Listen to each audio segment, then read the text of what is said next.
ये आकाशवाणी गोरखपुर है। अब आप सोनी निगम से क्षेत्रीय समाचार सुनिए। रामपुर जिले की स्वार और मिर्जापुर जिले की 96 विधानसभा सीट पर हो रहे उपचुनाव के लिए मतदान अब से कुछ देर पहले संपन्न हो गया। स्वार सीट पर 190 मतदान केंद्रों पर 330 मतदेय स्थल बनाए गए थे, जबकि मिर्जापुर की 96 सीट पर 301 मतदान केंद्रों पर 444 मतदेय स्थलों पर मतदान की व्यवस्था की गई थी। मतदान के लिए सुबह से ही मतदान केंद्रों पर मतदाताओं के पहुंचने का सिलसिला शुरू हो गया। लोगों ने कतारबद्ध होकर लोकतंत्र के उत्सव में अपनी भागीदारी सुनिश्चित की। निर्वाचन आयोग ने मतदान केंद्रों पर मतदाताओं की सुविधा के लिए विशेष प्रबंध किए थे। दोनों विधानसभा क्षेत्रों में मतदान शाम 6 बजे तक सकुशल संपन्न हो गया। दोनों सीटों पर मतगणना 13 मई को होगी। रामपुर के स्वार सीट पर 6 उम्मीदवारों और मिर्जापुर के 96 सीट पर 8 उम्मीदवारों का भाग्य मत पेटियों में बंद हो गया। दोनों सीटों पर 2-2 महिला प्रत्याशी भी चुनाव मैदान में रहीं। मुरादाबाद की कोर्ट द्वारा समाजवादी पार्टी के वरिष्ठ नेता आजम खान के बेटे अब्दुल्ला आजम को सजा सुनाए जाने के बाद उनकी सदस्यता रद्द किए जाने के कारण रामपुर की स्वार सीट खाली हुई थी। वहीं मिर्जापुर की 96 विधानसभा सीट अपना दल सोनेलाल पार्टी के विधायक राहुल की मृत्यु होने के कारण खाली हुई थी। इस उपचुनाव में बहुजन समाज पार्टी ने हिस्सा न लेने का फैसला किया था।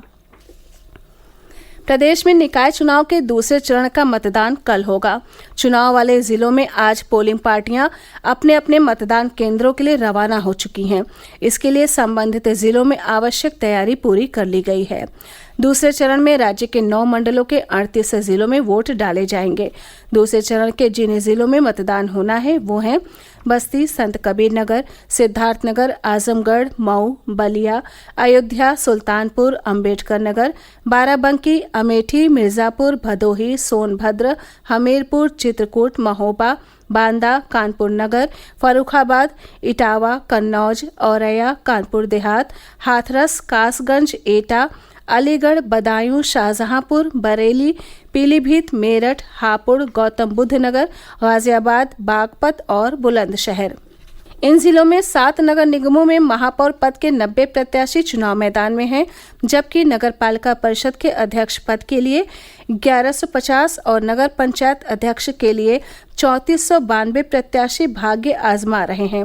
पहले चरण का मतदान पिछले 4 मई को संपन्न हो चुका था। दोनों चरणों की मतगणना आगामी 13 मई को होगी। प्रदेश में feature film the Kerala story को टैक्स फ्री कर दिया गया है। मुख्यमंत्री योगी आदित्यनाथ ने इस फिल्म को टैक्स फ्री करने का निर्देश जारी किया। इससे पहले मध्य प्रदेश में फिल्म को टैक्स फ्री किया गया है।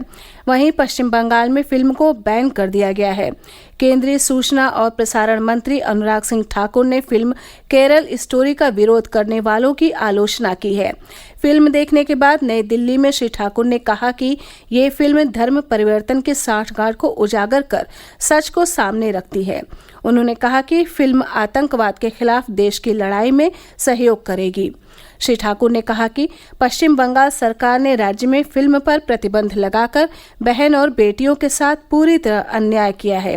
उन्होंने कहा कि जो लोग इस फिल्म का विरोध कर रहे हैं वे अप्रत्यक्ष रूप से ISIS और अन्य आतंकवादी संगठनों के एजेंडे का समर्थन कर रहे हैं।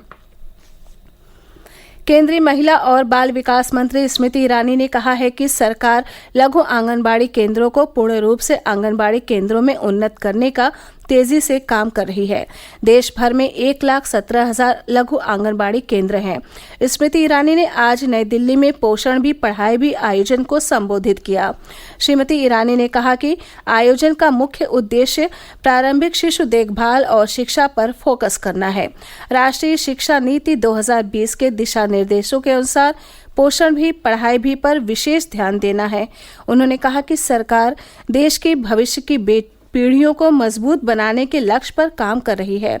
पोषण भी पढ़ाई भी के अंतर्गत प्रत्येक शिशु को प्रतिदिन कम से कम 2 घंटे की अधिक गुणवत्ता के स्कूल पूर्व निर्देश दिए जाएंगे। इस विजन को पूरा करने के लिए आंगनबाड़ी केंद्रों को उच्च गुणवत्ता के ढांचे, खेल उपकरण और प्रशिक्षित आंगनबाड़ी कार्यकर्ताओं और शिक्षकों की मदद से मजबूत बनाना है। प्रदेश में पहली बार हो रहे खेलो इंडिया यूनिवर्सिटी गेम्स 2022 के तृतीय संस्करण के आयोजन के क्रम में प्रचार प्रसार हेतु मशाल रैली का आयोजन किया जा रहा है। इस रैली को मुख्यमंत्री योगी आदित्यनाथ ने 5 मई को लखनऊ से रवाना किया था।